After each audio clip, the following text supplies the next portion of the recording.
Hai pecinta sepak bola tanah air. Kali ini Timnas PES akan menyajikan berita pilihan untuk kalian. Di antaranya, kontrak berada di ujung tanduk. Sintayong datangi kantor imigrasi Jakarta. Pak Hangso diklaim dapatkan proposal penawaran dari PSSI.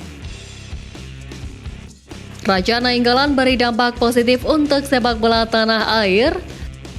Dan Piala Dunia U20 2025 resmi digelar di Chile. Jadi, simak terus berita Timnas PES selengkapnya.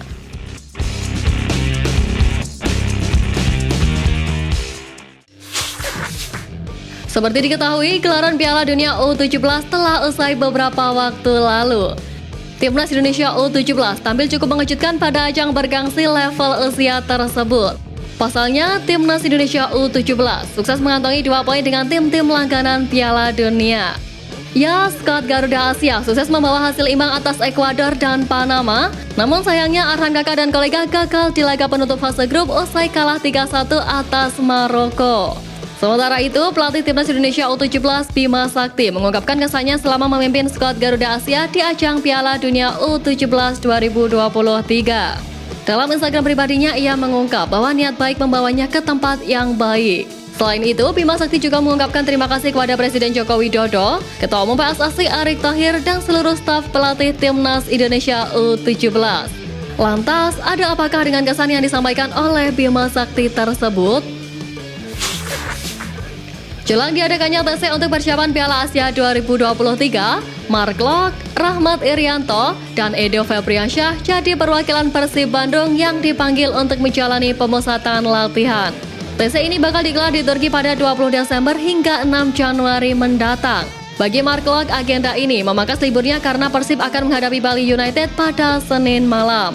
Ia menjelaskan bahwa setelah laga tandang melawan Bali United, dia akan bergabung ke Timnas Indonesia. Menurutnya, kesempatan bermain di Piala Asia 2023 jadi kebanggaan tersendiri. Dia juga mengungkap bahwa sudah tidak sabar untuk merapat ke TC nanti.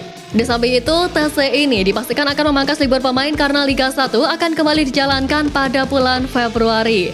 Terkait hal ini, Klok mengakui bahwa ini adalah masalah yang harus mereka lewati. Dia menegaskan bahwa kondisi ini adalah konsekuensi jadi pemain sepak bola.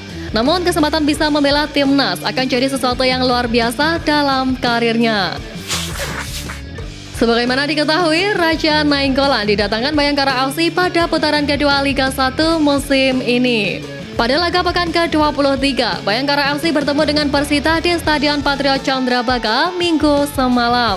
Pada laga tersebut, The Guardian sukses membawa kemenangan dengan skor 3-0. Hal tersebut membuat pelatih Persita Divado Alves buka suara. Divado Alves mengakui jika Bayangkara FC bermain lebih apik dibandingkan anak asuhnya. Selain itu, ia juga menyorot kehadiran Raja Nainggolan yang bermain pada menit ke-56 untuk menggantikan Muhammad Ragil. Walaupun enggan berfokus pada mantan pemain Inter Milan itu, ia mengakui bahwa kualitas sang pemain memang tidak bisa diragukan. Selain itu, Divado Alves juga menganggap kedatangan Raja Nainggolan ke Bayangkara FC akan berdampak positif untuk sepak bola Indonesia. Beberapa penikmat sepak bola tanah air pun juga kagum dengan sentuhan ex pemain Timnas Belgia tersebut. Kabar kurang menggembirakan datang dari kiper Timnas Indonesia Muhammad Riyandi yang mengalami cedera saat membela Persis Solo melawan Dewa United.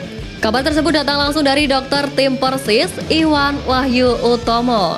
Iwan menjelaskan bahwa Riyandi mengeluhkan rasa sakit di kaki kirinya. Hal tersebut disebabkan karena salah tumpuan. Rencananya, Riyandi akan menjalani pemeriksaan lanjutan. Tentu saja kabar cedera yang dialami Riyandi menjadi kabar buruk bagi Sintayong. Seperti yang diketahui, ada 2 kiper Timnas Indonesia yang sebelumnya juga mengalami cedera. Pemain yang dimaksud yakni Hernando Ari dan Muhammad Reza Arya. Reza Arya baru saja berbenturan dengan salah satu pemain Bayangkara FC saat membela PSM pada 8 Desember lalu. Sedangkan Hernando mengalami cedera ankle saat membela Persebaya melawan Persis Solo pada 13 Desember lalu. Sebagaimana diketahui, beberapa waktu lalu PSSI dan FAS bekerja sama untuk melakukan proses bidding untuk menjadi tuan rumah Piala Dunia U20 2025. Sebelumnya, jika tembus ke FIFA, kedua negara Asia Tenggara ini dipastikan akan mengikuti ajang prestisius level Asia tersebut. Namun, kini terbaru, mimpi Indonesia dan Singapura untuk menggelar Piala Dunia U20 2025 harus terkubur. Sebab Dewan FIFA resmi menunjuk Chile sebagai tuan rumah ajang 2 tahunan tersebut. Keputusan itu diambil dalam rapat Dewan FIFA di Jeddah, Arab Saudi, Minggu 17 Desember 2023 malam waktu Indonesia Barat. Agenda utama dalam rapat itu adalah penentuan tuan rumah kompetisi usia muda, termasuk Piala Dunia Wanita U20 2026. Tentu dengan kabar tersebut akan menjadi kabar buruk bagi skuad arahan Indra Syafri. Sebab timnas Indonesia U20 praktis harus melalui jalan terjal untuk lolos ke putaran final. Sebab skuad Garuda Muda harus melalui jalur kualifikasi alias tidak lolos otomatis. 3 penyerang andalan timnas Indonesia membawa kabar menggembirakan untuk skuad Garuda jelang Piala Asia 2023. Bagaimana tidak ketika striker andalan Sintayong itu sukses membukukan gol pada akhir pekan ini. Ketiga nama yang dimaksud adalah Ramadan Sananta, Egy Maulana Fikri, dan Rafal Struijk.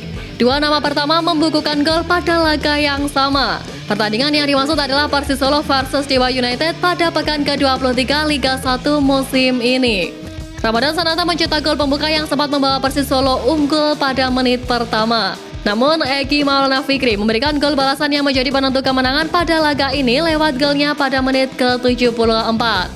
Sementara itu, Rafal Struijk sukses menyumbangkan gol untuk ADO Den Haag U21. Struijk mencetak 1 gol saat timnya berhadapan dengan FC Volendam dalam Liga Belanda U21 Sabtu lalu.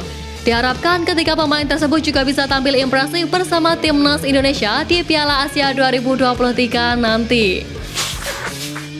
Kabar mengejutkan datang dari sepak bola tanah air jelang menghadapi Piala Asia 2023. Ya, saat ini skuad arahan Sintayong tengah bersiap diri untuk berjuang di ajang terbesar benua Asia tersebut. Ajang 4 tahunan itu disebut akan menjadi tolak ukur masa depan Sintayong di timnas Indonesia. Apalagi kontrak pelatih asal Korea Selatan tersebut juga akan berakhir pada pertengahan tahun depan. Sedang berada di ujung tanduk, kini rumor pengganti posisi Sintayong di timnas mencuat. Bahkan media asal Korea Selatan turut mengabarkan berita tersebut. Melalui media MSN, mereka bahkan menyebut PSSI sudah melakukan tawaran proposal untuk salah satu kandidat pelatih pengganti Sintayong, dan pelatih tersebut ialah Park Hang-seo. Dalam artikel berita tersebut juga menyebutkan jika PSSI akan menuruti keinginan ex-pelatih Vietnam itu untuk membantu kemajuan sepak bola Indonesia. Tentu pecinta sepak bola tanah air mengetahui bagaimana rivalitas kedua pelatih tersebut meski keduanya sama-sama dari Korea. Di samping itu, ex-pelatih Vietnam tersebut juga dikabarkan terbuka dengan tawaran rival Vietnam. Sebagaimana diketahui, kontrak pelatih timnas Indonesia Sintayong sejatinya akan berakhir pada 31 Desember bulan ini. Namun PSSI akhirnya menambah durasi kontraknya sampai Juni tahun depan. Hal itu lantaran timnas Indonesia senior dan timnas U23 masih memiliki jadwal laga yang padat. Kini terbaru, pelatih berusia 53 tahun tersebut terpantau mendatangi kantor imigrasi Jakarta Pusat. Hal tersebut ia lakukan untuk memperpanjang izin tinggalnya di Indonesia.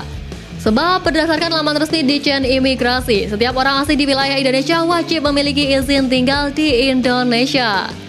Lebih lanjut, Ketua PSSI Erick Thohir menekankan apabila ada pembahasan perpanjangan kontrak lebih lama lagi akan ada pembicaraan lebih lanjut.